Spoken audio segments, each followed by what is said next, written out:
বাড়ির রথ শুধু উৎসব নয়, এটি আমাদের পরিবারের ঐতিহ্য, ভক্তি আর বছরের পর বছর ধরে চলে আসা স্মৃতির প্রতীক।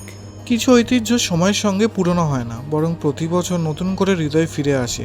এক বছর পর আবার আমাদের বাড়ির রথ সেজে উঠছে আলোর ঝলকে। এক বছর পর আবার আমাদের বাড়ির রথ সেজে উঠছে আলোর সাজে। শুধু রঙিন লাইট নয়, ফিরে এসেছে সেই পুরনো আনন্দ, অপেক্ষা আর ভক্তির অনুভূতি। প্রতিটি আলো যেন জানিয়ে দিচ্ছে ঐতিহ্য কখনো হারিয়ে যায় না, শুধু নতুন করে জেগে ওঠে। ছোটবেলা থেকে যে রথের অপেক্ষায় থাকতাম, আজ আবার সেই রথ আলোর মালায় সেজে উঠছে। বাড়ির উঠোনে রথ মানেই শুধু সাজসজ্জা নয়, এটা ভালোবাসা, একসঙ্গে থাকার আনন্দ আর ভক্তির এক অপূর্ব মিলন। এক বছর পর আবার সেই চেনা অনুভূতি ফিরে এলো।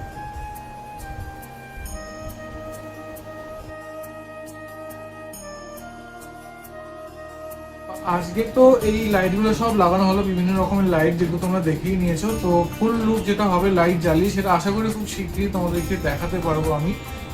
তো তার জন্য কিন্তু আমাদের চ্যানেলটা ফলো করে রাখতে হবে।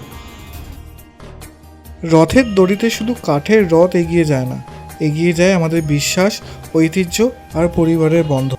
বছরের পর বছর ধরে চলে আসে একটি ঐতিহ্য, অসংখ্য স্মৃতি, ভক্তি আর পরিবারের ভালোবাসা জড়িয়ে আছে এই বাড়ির রথকে ঘিরে।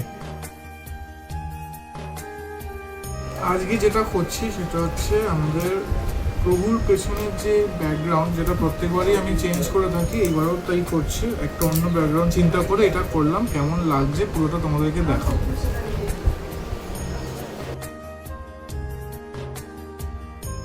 যখন সন্ধ্যার আলো মিশে যায় রঙিন আলোকসজ্জায়, তখন বোঝা যায় রথের সময় এসে গেছে।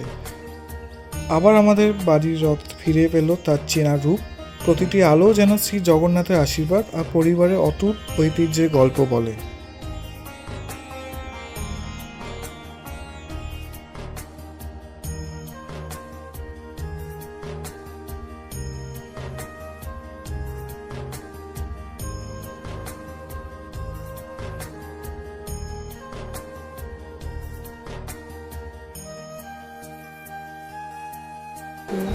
এই হচ্ছে পেছনের ব্যাকগ্রাউন্ড, জাস্ট ব্যাকগ্রাউন্ডই করবো, নিচে কিছু বেবি করছি না, ওটা আবার জন্মাষ্টমীতে করবো। তো কেমন লাগছে জানিও। আমার ভালো লেগেছে। ফুল লুক দেখার জন্য নেক্সট ভিডিওর জন্য ওয়েট করতে হবে। টিল দেন সাবস্ক্রাইব করে দিও।